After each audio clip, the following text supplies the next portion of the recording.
All right. Before I get started, I'd like to give all praises, honor, and glory unto Yahweh Bahashim Yahweh Shai, which is the Paleo-Hebrew for the one true name of the Heavenly Father being Yahweh, and that of the Messiah whom the world ignorantly calls Jesus being Yahweh Shai. Those are the only names in which salvation may be given, as it is written, Acts 4 and 12, whether you are able to receive it or not, man. Point blank, period. I'd like to give double honors unto the elders and the apostles at GMS Grand Millstone, who have taught me this truth through the spirit and power of Yahweh Shem Yahweh Shai, and who do it well today. I'd also like to give a sincere peace, love, blessing, salutations unto all those of you hopeful, faithful, potential members of the elect, who are prophesied to go through this process, all right, of refinement, so to speak, man. Right, to be burned unto the point of fine gold. Right?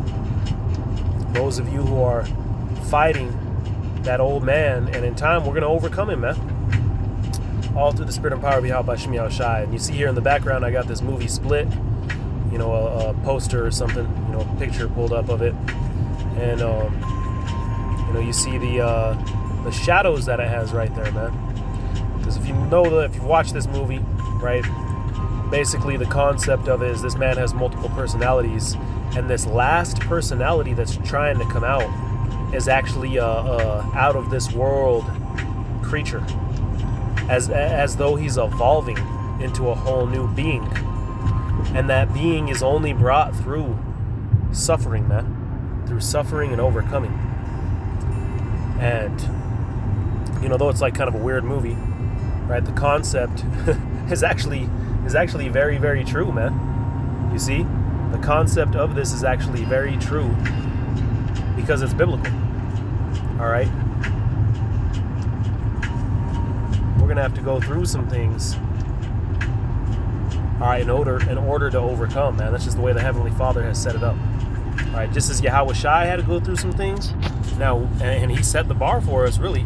Now we have to go through some things, man. Let's go ahead and get some scriptures since I said that. One that comes to mind is the book of Luke. The book of Luke, chapter 14.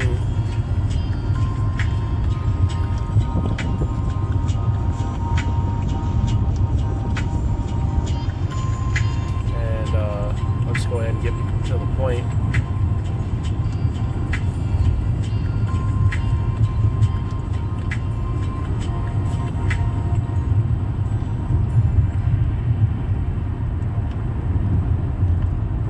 This is Luke chapter 14 and verse 26. It says, "If any man come to me and hate not his father and mother and wife and children and his own life also, he cannot be my disciple.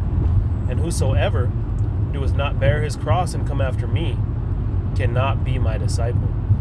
Hey, so you're going to have to, and it's not necessarily saying that you got to have hatred for these people, all right? But really, hey, you cannot be you know, you can't make it, man. You can't be a disciple of the Lord if you aren't willing to cast off the things of this flesh. And sometimes the things of this flesh might consist of your family, man. Remember what Yahweh Shai told the multi. He said that those that follow the will of the Lord are his brethren and his sisters and his mother. You see, these are our kin. These are our family, man. You see, we have been woken up into to see a bigger picture of things, man. And part of that is knowing and understanding that this thing is bigger than us, man. We have been called to make a sacrifice, man, which, as it says in the book of Romans, the 12th chapter, in the first verse, that is our reasonable sacrifice, man. All right, Yahweh Shai went up on the cross for us, and now, hey, we need to count the cost, man. Which is why verse 28 says, "For which of you, intending to build a tower, sitteth not down first, and counteth the cost, whether ye have sufficient to finish it?" Right? You got to count the cost, man. Because, hey, you're gonna have to go through some things, man. You're gonna have to basically sacrifice this world in order to receive your consolations among Yahweh Shem Yahweh Shai, where these people, their consolations are in this world. You see, and we're all born carnal. So naturally, we're gonna follow what we see, man. But we've been woken up through the grace of the Lord to have faith and see beyond this place. All right. Anyway, since we're in the book of Luke, let's go ahead and jump to chapter 6. And I'll jump down to verse 24 particularly, and it reads,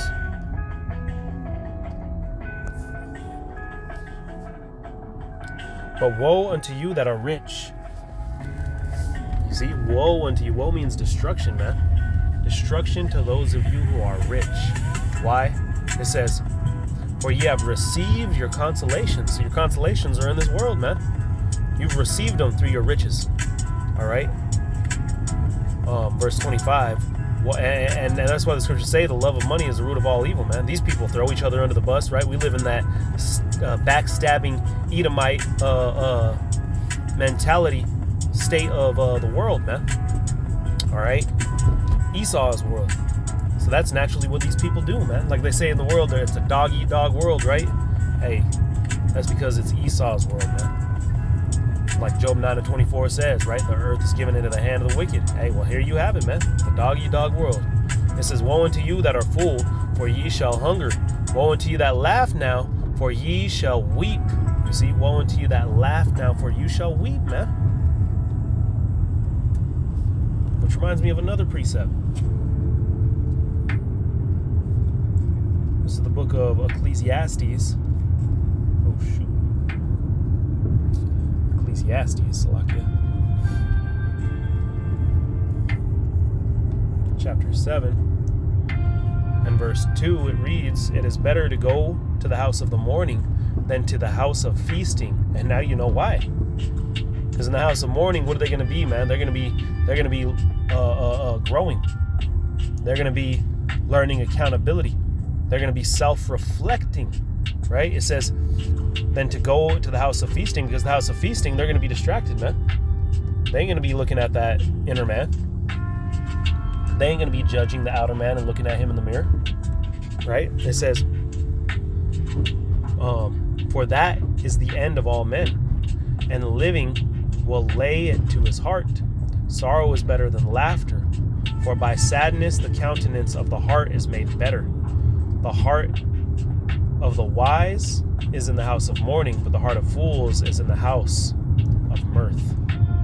Hey, so there you go, man. Let's go ahead and jump to 2 Corinthians.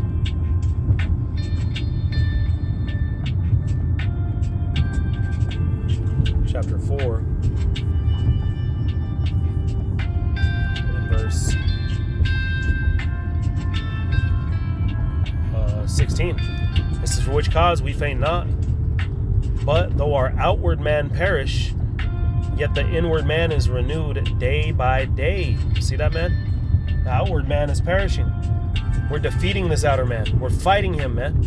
The good fight of faith, right? And as the outer man is perishing, the inward man is growing. Verse 17, it says, "For our light affliction, which is but for a moment." You see, this is a light affliction, man. And it's only for a moment. And it says, "Worketh for us as far much exceedingly an eternal weight of glory." You see that, man? A far much exceeding eternal weight of glory. And that's why we're going through what we go through, man. You see, this is going word for word for, hey, what we've been told, man. We're going to go through the fire. We're going to be tried and refined as fine gold, you see?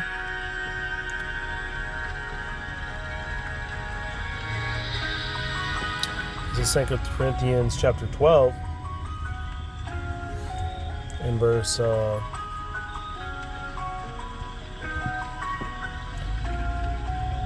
9. It says, "And he said unto me, My grace is sufficient for thee, for my strength is made perfect in weakness." Look at that, man.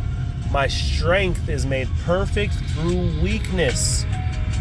It says, "Most gladly, therefore, will I rather glory in my infirmities, that the power of Hamashiach may rest upon me. Therefore, I take pleasure in my infirmities, in reproaches, in necessities, in persecutions, in distress, for Hamashiach's sake. For when I am weak, then I am strong." You see that, man? When I am weak, I am strong, man.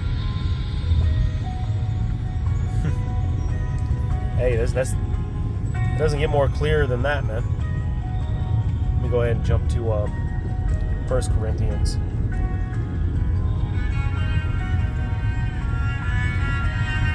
This is 1 Corinthians, the 4th chapter,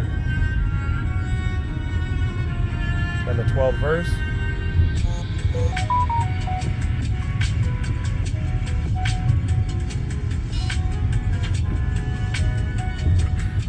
We'll back up a little bit. Verse 10. It says, we are fools for Hamashiach's sake, but ye are wise in Hamashiach. So we don't give a damn, man. We're going to go through what we got to go to. It may seem foolish in the eyes of you people, but really, hey, on the inside, that inward man is being renewed. On the outside, the outward man is decreasing.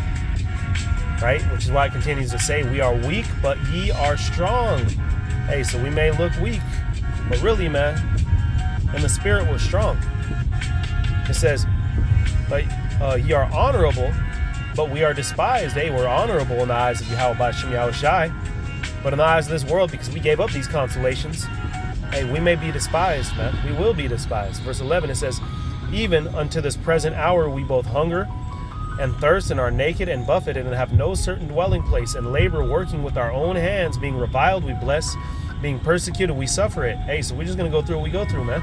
It is what it is. This is part of being perfected. You see, being defamed we entreat. We are made as the filth of the world, and are the offscoring of all things unto this day. I write not these things to shame you, but as my beloved sons, I warn you. Hey, so there you go, man. Hey, we're being warned. We're being warned that, hey, we're gonna have to go through it to get to it, so to speak, man. The only way out is through, as they say. We'll go ahead and end it here. This is Wisdom of Solomon, chapter 3. And verse 4, it says, for though they be punished in the sight of men, yet their hope is full of immortality. Hey, because that inward man is ready, man. Verse 5, it says, and having been a little chastised, again, a little chastised, man, they shall be greatly rewarded. For God proved them and found them worthy to himself, as gold is in the furnace hath he tried them, and received them as a burnt offering. Look at that, man. We've been received as a burnt offering for Yahweh B'Shem Yahushai. So long as we endure it, man. So long as we endure it and go through. And what's that going to get us to? Verse 7. Hey, that new creature, right? That new creature that we had, just like the analogy we pulled up in the picture, the split personalities. Hey, that one creature was huge, man. Hey, we gonna receive that